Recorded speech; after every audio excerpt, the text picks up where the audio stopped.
Откако новороденото машко албино кенгурче во Скопската зоолошка предизвика огромно внимание, лавина коментари и реакции по сликите кои ги објави 1ТВ, одлучивме целата приказна за Арчибалд, како што го нарече неговата негователка Билјана, да ви ја прикажеме за да одблиску се запознаете со третото поред родено албино кенгурче во Скопската зоолошка градина.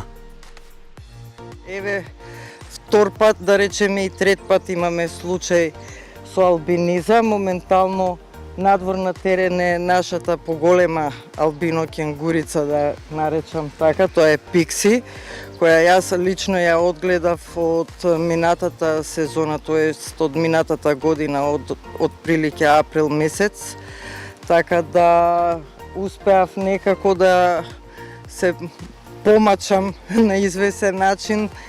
За да одгледувате вако вид на животно, потребно е прво огромна љубов, но и добра едукација за албинизмот.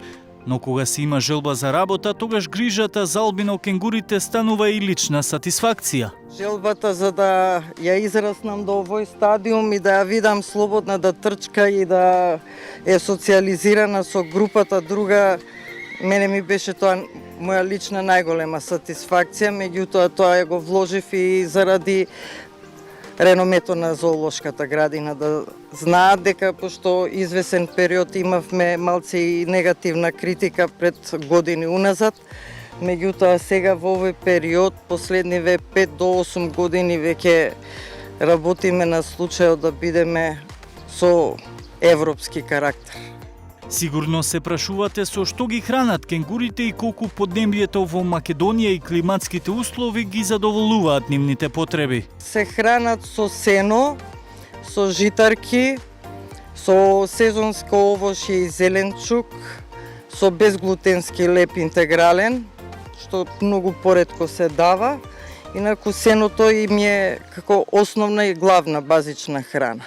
Последниве 4-5 години, како што фатеа оние пеколни горештини, меѓутоа кај нив се случува што кај нив они тоа го поднасаат многу солидно, затоа што протекнуваат генетски од таква клима. Австралија е позната и по 60 степени дневна температура. Претежно преку денот се кријат во сенките, и од прилike во раните утрински часови и доцните попладневни часови, негдека помеѓу 5 и 6 часот попладне приквечер искачаат на терен и се малце така поактивни на теренот и може тогаш да се видат. Иначе во текот на централниот дел од денот, кога е најголемата горештина, тие нормално како и сите нас се криеме под дебели сенки. Како и секое животно, така и кенгурите имаат свој животен век, сепак за разлика од останатите. Нивната годишна трајност зависи и од типот на животната средина. Па во принцип, во заробеништво умеат некогаш и до 18 години, а во природа, пошто борбата за селекција и условите климатски кога како захтеват, некои пати знаат до 2-13 години да живеат максимална возраст, да речеме старост. Предходното родено албино кенгурче, женката Пикси, повеќе не е сама. Откако се роди Арчибалд, во домот на кенгурите во Скопската зоолошка работите стојат поинаку.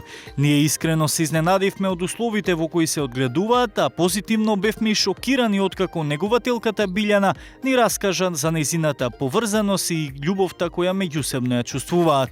Таа првиот здив што се вели после мајката го имаше мојот. И затоа е многу приврзана со мене. Ова и е на еден извесен начин, уствари она мене ме тимари сега, и ме бакнува, и ме бања, ме мие, изразува, значи, љубов и афинитет кон мене. И покрај големата љубов и конекцијата со негователката, сепак ја немаат она интелигенција за одраз на повик, но затоа албино кенгурите имаат својствени карактерни особини кои ги прават посебни. Го немаат оној респонс конгитивен како кај кучињата и мачките. Да ја свикаш па да дојде однака. Значи на нивна волја се одразува ама. Дали според миризба, глас од далеку.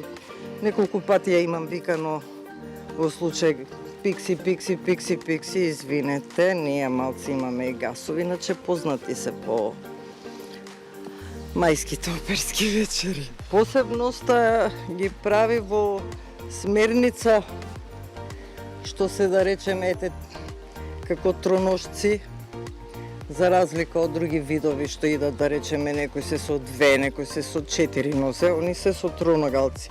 Опашката им служи како баланс, како трета нога. Многу ги имаат споредувано на они се во семејството на глодари, меѓутоа и како зајче, и како глувче, и како не знам како би рекол, меѓутоа многу се цакани за мене. Во Скопската зоолошка не постои друг вид на албинизам, освен кај кенгурите.